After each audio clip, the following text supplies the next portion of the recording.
ഇന്നാണെങ്കിൽ ഉച്ചയ്ക്ക് ചോറിന് തോരനൊന്നും ഇല്ലായിരുന്നു. അപ്പോൾ പിന്നെ ഫ്രിഡ്ജ് നോക്കിയപ്പോൾ അതിനകത്ത് കുറച്ച് കോവയ്ക്ക ഇരിക്കണ്ടായി. എന്നാൽ പിന്നെ കോവയ്ക്ക തോരനും മെഴുക്ക് പുരട്ടിയൊന്നും ഉണ്ടാക്കിയിട്ടുണ്ടെങ്കിൽ ആർക്കും വലിയ മൈൻഡില്ല. എന്നാൽ പിന്നെ കുറച്ച് കോവയ്ക്ക ഫ്രൈ ചെയ്തെടുക്കാമെന്ന് വിചാരിച്ചു. എന്നിട്ട് ആദ്യം തന്നെ കോവയ്ക്ക നല്ലപോലെ ക്ലീൻ ആക്കി എടുത്തിട്ട് രണ്ട് സൈഡും കട്ട് ചെയ്തിട്ട് നമ്മൾ ചെറുതായിട്ട് നീളത്തിൽ കട്ട് ചെയ്തെടുക്കുക കേട്ടോ. അതാണെങ്കിൽ കോവയ്ക്ക ഞാൻ കട്ട് ചെയ്യാൻ വേണ്ടി കയ്യിൽ വെച്ചിട്ട് കോവയ്ക്ക് ചാടി ചാടി ഇങ്ങനെ പോയിക്കൊണ്ടിരിക്കുമായിരുന്നു, കയ്യിൽ നിൽക്കണേ ഇല്ലായിരുന്നു.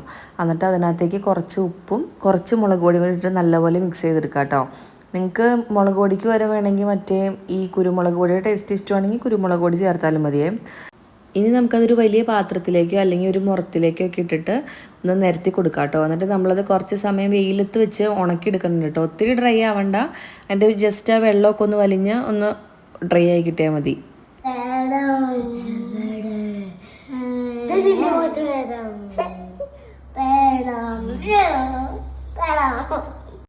കോവയ്ക്ക വെയിലത്ത് വെച്ച് അത്യാവശ്യം നല്ലപോലെ ഡ്രൈ ആക്കി എടുത്തായിരുന്നു.